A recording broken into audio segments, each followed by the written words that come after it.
저는 개인적으로 윗세대랑 아랫세대가 소통이 잘 돼야 된다고 생각하거든요. 희망을 위해서. 지금 이제 윗세대 분들이 저희를 온전히 이해하기가 어려운 것 같아요. 아까 이제 저희 선생님께서 말씀하신 것도 20대 어떤 스트레스를 충분히 이해하지 못한다고 얘기하시거든요. 어떻게 그게 스트레스가 되지? 그게 좀 짜증이 나? 하지만 사실 여자 입장에선 그럴 수 있는 거잖아요. 근데 그런 부분들에 있어서 충분히 소통이 되어야 된다고 가장 많이 생각합니다. YTN 라디오 생생경제와 서울시 코로나19 심리지원단이 함께하는 마음 처방전 시간입니다. 3달 동안 이 코너에서 코로나19로 고통받고 있는 청년들에 대한 이야기 나누고 있습니다. 그리고 10월부터는 희망과 대안을 좀 나누고 싶어서요. 마음주치의 또 주치 우리 김현수 서울시 자살예방센터장과 함께하고 있습니다. 어서 오세요, 선생님. 네, 안녕하세요. 거리두기가 1단계가 됐어요. 네. 처음에 1단계 됐을 때 막 너무 절망적이었는데 이번에 1단계로 내려가니까 막 너무 신이 나고 막 희망이 보이고 막 제가 너무 오버하는 겁니까? 아닙니다.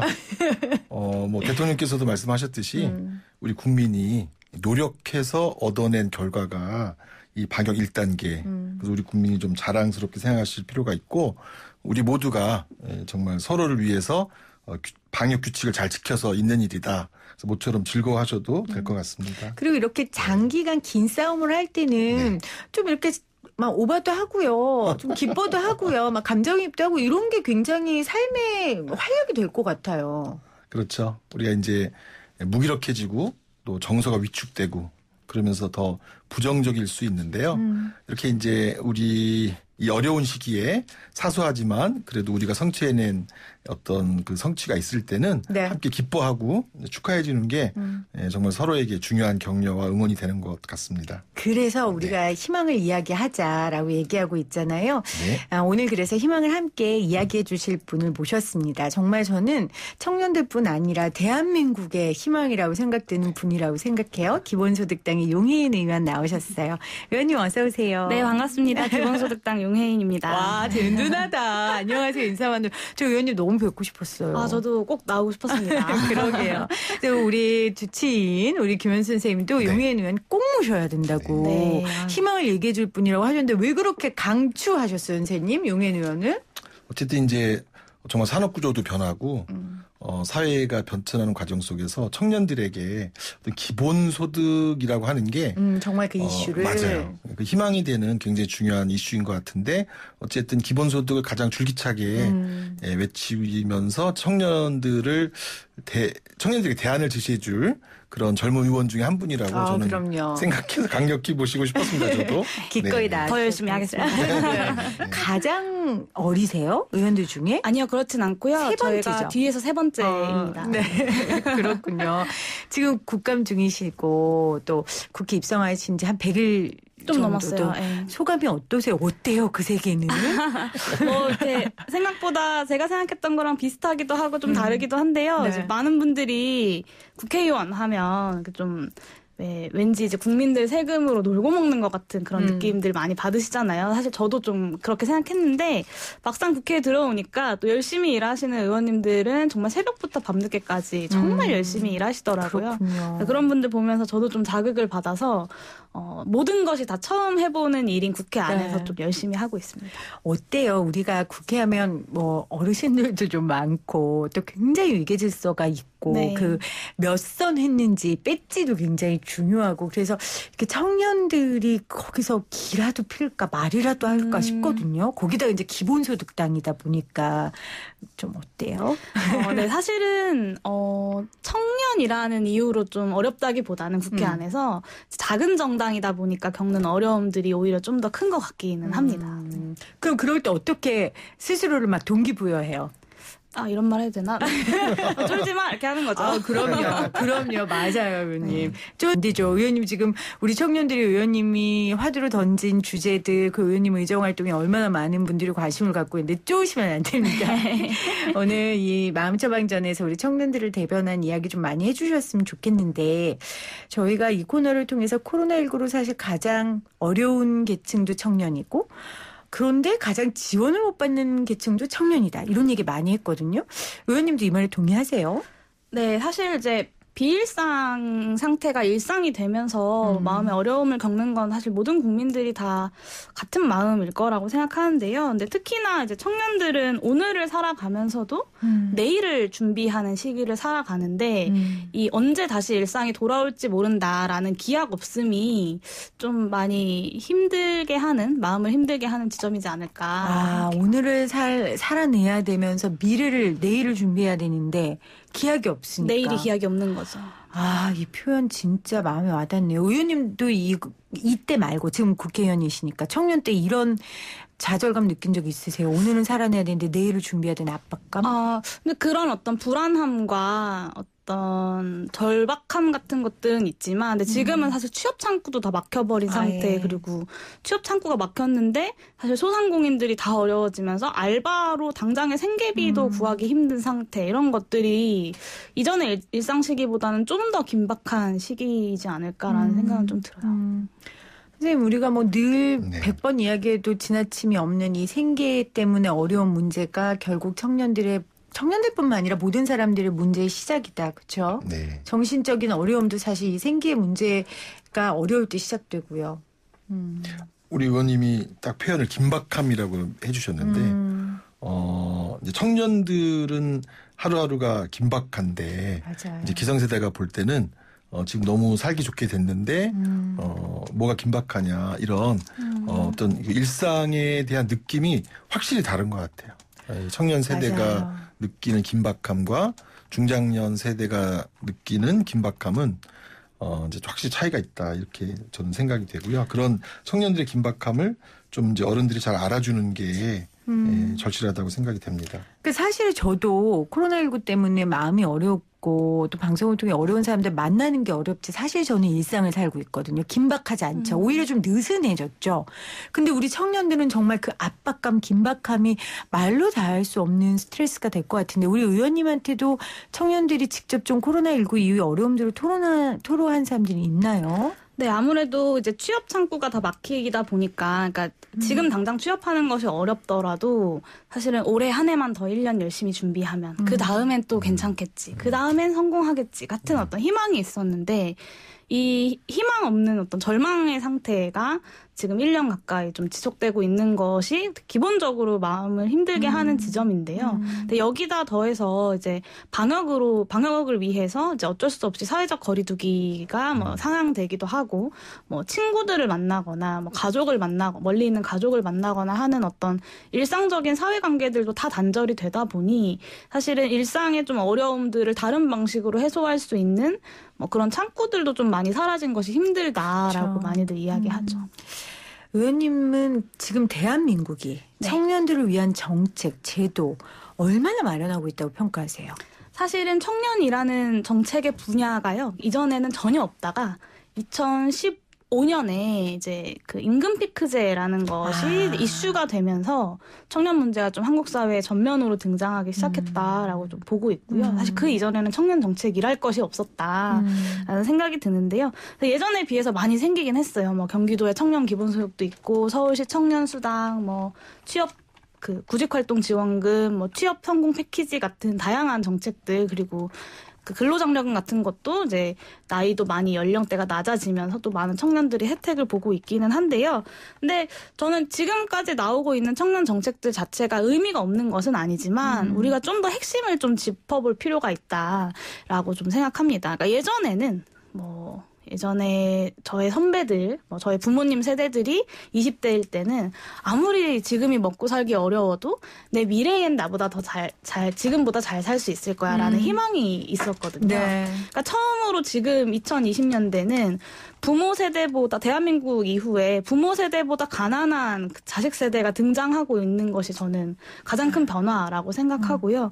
그랬을 때 아무리 노력해도 내일의 삶이 오늘의 나보다 더 나아지지 않을 거라는 그 절망감이 어떤 청년들의 공정에 대한 어떤 강박이라거나 아니면 그런 분노라거나 이런 것들의 핵심이라고 생각합니다. 그래서 이 어떤 불안정함, 여기서 오는 미래 없음에 대한 절망감에 대한 문제를 해결하지 못한다면 사실은 청년 문제를 해결할 수 없다라고 좀 보고 있습니다. 아우, 정확하게 짚어주셨어요. 그러니까 의원으로서의 아주 냉철함과 청년으로 경험해본 그 절절함이 지금 의원님의 분석을 이끈 게 아닌가라는 생각이 듭니다. 그러니까 결국 임금 피크 제도 퇴직자들을 대상으로 하는 제도였고 그 제도 때문에 청년 문제에 관심을 갖게 된 거였고 그게 지금까지 이렇게 왔습니다. 자, 그러면 아까 전에 근본적인 문제를 봐야 된다고 하셨는데 기본소득이 의원님께서 주장하는 기본소득이 결국 그 근본의 대안이 될 수 있습니까? 네, 청년 문제라는 것이 제가 갖고 있는 청년 문제에 대한 관점은요. 이게 어떤 20대니까 겪는 문제라고 볼 수 없다는 것입니다. 그러니까 한국 사회가 가지고 있는 구조적 문제들, 변화들이 있는데 사실 이미 이제 자리 잡고 있는 사람들은 이 사회의 변화라는 것이 그래도 좀 견딜만 하거든요. 자리를 잡고 있으니까. 근데 이제 막 사회에 진출하는 사람들에게는 이 급격한 변화라는 것이 굉장히 파급력이 더 크게 느껴질 수밖에 없고 그것이 이제 청년 문제라는 이름으로 지금 사회에 진출하고 있는 청년들에서 나타나는 거다. 그러니까 청년 문제라는 건 젊으니까 경험하는 것이 아니라 한국 사회의 문제들이 드러나고 있는 것이다라는 생각이 들고요. 그런 의미에서 기본소득이라는 것이 오늘의 불안정하니 극단적으로 불안정한 이 한국 사회의 모습들을 바꿀 수 있는 어떤 변화의 시작이지 않을까라고 생각하는 거죠. 그 선생님 지금 의원님 말씀은 완전히 패러다임을 바꾸는 거잖아요. 이게 20대 젊어서 겪는 문제가 아니라 한국 사회 구조적 변화 가운데 일어나는 사회 문제이기 때문에 이 문제를 세대 문제라고 보지 말고 사회 문제를 보고 적극적으로 정부가 나서야 된다. 이 말씀인데 동의하시죠? 네, 동의합니다. 그 사회의 변화가 정말 중요한 것 같아요. 뭐 인공지능, 로봇 노동 또 여러 가지 그런 이제 4차 산업혁명 이런 것에 따라서 어떤 그 기술이나 집약된 노동이 발휘되지 않는 어떤 산업 분야에서 제외되는 사람들이 워낙 많아지고 또 부의 독점이 또 강력화되다 보니까 정말 다수의 사람들이 앞으로 어떻게 살아가야 하는가를 걱정하는 그런 시대에 우리가 직면해 있어서 청년 세대는 정말 기반이 없어서 더 문제가 커진 거지 기반이 취약한 많은 국민들은 사실 지금 이 산업 구조 속에서 큰 위기에 직면하고 있지 않나 그런 생각을 하고 있습니다. 자, 그러면 용인 의원표 기본소득안에 대한 주요 내용을 몇 가지 좀 짚어주신다면요. 네, 일단 저와 기본소득당이 가지고 있는 기본소득 모델은 전 국민에게 60만 원의 기본소득을 매월 지급하는 것입니다. 묻지도 따지지도 않고. 네, 그렇습니다. 지금의 복지제도들은 이제 가구 단위로 지급하기도 하고 또 다양한 조건들이 붙는데요. 뭐 얼마나 가난한지를 심사하기도 하고 아니면 이 사람이 일을 하는지 안 하는지를 심사하기도 하는데 기본소득은 그런 조건이나 뭐 가구 단위가 아닌 개인 단위로 지급한다는 점에서 좀 차이가 있고요. 왜 60만 원이냐라고 하면 이 한국에서 기본소득이 논의되었던 금액들이 굉장히 다양합니다. 뭐 예전에는 보통 30만 원, 40만 원 수준의 모델이 있었고 지금 이재명 경기도지사 같은 경우는 뭐 10만 원 정도에서부터 시작하자 연간 10만 원 정도에서 이렇게 좀 제안을 하기도 하는데요. 저희가 60만 원이라는 금액을 정했던 건 정부가 정한 최저생계비에서부터 시작하자라는 거였습니다. 네. 2020년 기준으로 1인 가구의 생계급여가 52만 원이 조금 넘거든요. 그러니까 그 정도 금액에서부터 우리가 기본소득을 시작해볼 수 있지 않겠냐라는 제안입니다. 네. 자, 그러면 기본소득이라는 게 청년들만 받는 게 아니잖아요. 네. 그럼에도 불구하고 기본소득이 지금 청년들의 문제의 해결책이 될 수 있다라고 보시는 거죠? 네. 일단 청년들에게 가장 큰 문제는요. 그러니까 많은 어르신들이 이제 요즘 청년들은 도전 정신이 없고 뭐 나 때 젊어서는 고생을 사서도 한다는데 뭐 이런 얘기 씹어먹는데. 네, 많이 하시는데 사실은 이제 오늘의 실패가 내일의 어떤 새로운 도전의 출발점이 될 수 있다면 저는 많은 청년들이 그렇게 할 거라고 생각합니다. 근데 지금 청년들에게는 오늘의 실패가 인생의 실패가 되어버리기 때문에 사실은 선뜻 어떤 도전을 하기 힘들고 사회 문제에 관심을 갖기도 어렵고 뭐 공무원 같은 안정적인 직장들이 가장 최고의 직장으로 각광을 받고 있는데요. 그런 의미에서 기본소득이 오늘의 실패가 내일의 출발점이 이 되어준다는 점에서 그러니까 안정적으로 소득이 보장이 되고 내일의 계획을 다시 세울 수 있는 수준이기 네. 때문에 어떤 목돈을 한꺼번에 쥐어준다거나 이런 방식들보다는 훨씬 더 지금의 청년들의 어떤 불안정함의 문제들을 해결하면서도 청년들의 어떤 자발적인 활동이나 뭐 창의적인 활동들이 좀 더 활성화될 수 있지 않을까라고 기대하는 거죠. 그러면 어떤 분이 듣고 그렇게 안정적이기만 해서 거기 안주해서 돈만 받고 더 미래를 위해 전진하지 않으려는 애들이 있을 텐데 그럼 그건 어떡하냐 이렇게 얘기하면 어떡하죠? 사실 근데 60만 원의 금액으로 그렇게 살긴 조금 어렵습니다. 네. 그렇군요. 네, 지금 뭐 60만 원 정도면 사실 서울 수도권에서는 한 달 월세 내고 나면 조금 남는 수준이거든요. 그랬을 때 이 60만 원이라는 금액이 지금의 삶에 안주할 수 있게 해주는 금액이라기보다는 지금의 불안정함을 조금 해소해주는 정도의 금액이다라고 말씀드릴 수 있을 것 그러니까 같아요. 물론 이건 누구에게 다 주는 거니까 경제적으로 안정된 가정에 있는 청년들한테도 주겠죠. 근데 지금 그들의 안정보다는 그렇지 못한 사람들의 불안정을 챙기는 게 정부의 역할이다 보니 그 청년들을 위해 이 기본소득은 꼭 필요한 것이다라고 주장하시는 거예요. 네, 그리고 기본소득 모델은 기본적으로 대다수의 국민들에게 조금 더 이득이 되도록 설계가 되어 있습니다. 60만 원에 해당하는 기본소득 당의 모델 같은 경우도 전 국민의 75% 정도가 내는 돈보다는 받는 돈이 더 많게 설계가 되어 있거든요. 네. 그래서 대부분의 국민들에게는 도움이 되는 지금보다 나은 삶을 살아갈 수 있는 조건이 되어주는 거죠. 그러면 우리가 아직 부족하지만 청년들을 위한 맞춤 제도들이 좀 있잖아요. 네. 그럼 기본소득을 받으면 이제 그런 건 없어지는 거예요? 아, 그렇지는 않습니다. 네. 뭐 이렇게 구직 활동을 조건으로 지급하는 다양한 뭐 청년 정책들 같은 경우에는 구직 활동을 위한 지원이기 때문에 맞춤형은 어떤 시민으로서 우리 사회의 구성원으로서 지급되는 기본소득과는 조금 다른 이제 정책인 것이고 그렇기 때문에 전혀 별개로 논의해야 되는 것이죠. 그래서 기본소득이 도입된다고 해서 이건 청년뿐만 아니라 뭐 노인, 장년, 뭐 아동 다 마찬가지인데요. 기존의 복지제도들이 축소된다 혹은 사라진다라고 말씀드리기는 좀 어려울 것 같습니다. 알겠습니다. 이렇게 얘기하면 청년을 너무 이렇게 세대를 도구화하는 것 같아서 저도 좀 불편하긴 한데 사실 청년들이 또 잘 정착하고 안정돼야 뭐 가정도 이룰 테고 그래야 또 아이도 낳을 테고 이제 이 청년이 장년으로 가는 과정들이 안정적이어야 또 이 사회가 안정적일 수 있으니까 이 문제를 단순한 세대 문제로만 보지 마시고 사회 문제로 여러분들도 봐주셨으면 하는 바람이 듭니다.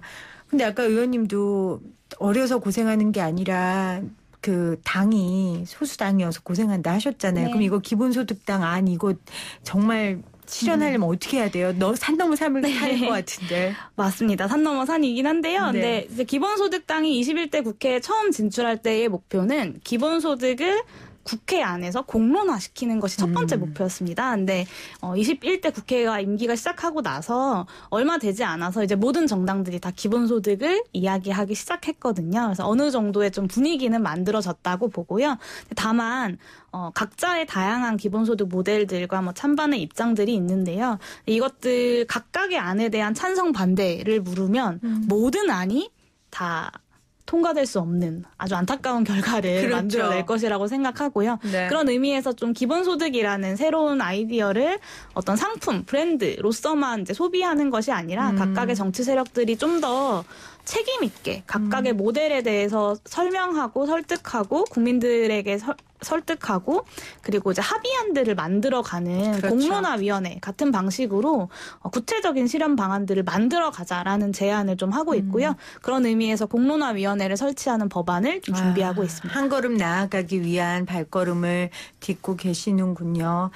알겠습니다. 좀 희망을 이야기하고 싶어서 청년들에게 정말 실질적인 도움이 될 수 있는 기본소득의 이야기를 오늘 기본소득당의 용인 의원과 함께 나눴습니다. 선생님 어떠셨어요? 오늘 의원님 이야기 이렇게 들었는데.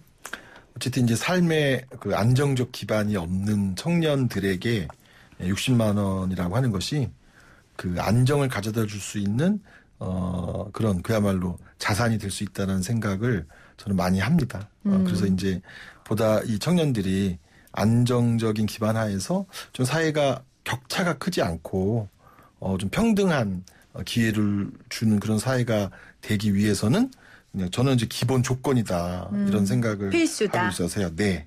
예, 그래서 어떤 청년들에게 희망을 주는 하나의 방식으로 기본소득이 더 많이 논의되었으면 좋겠다 그런 생각을 갖고 있습니다. 알겠습니다. 오늘 마음 처방전 희망을 이야기했습니다. 기본소득당 용해인 의원, 김현수 서울시 자살예방센터 센터장과 함께했습니다. 고맙습니다. 네, 감사합니다. 고맙습니다. 네.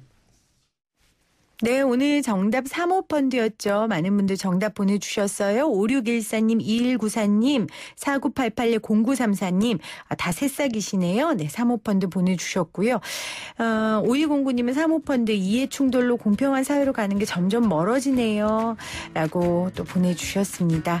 함께해 주신 여러분 고맙습니다. 저는 내일 3시 10분 생생하고 상생한 경제 이야기로 다시 올게요.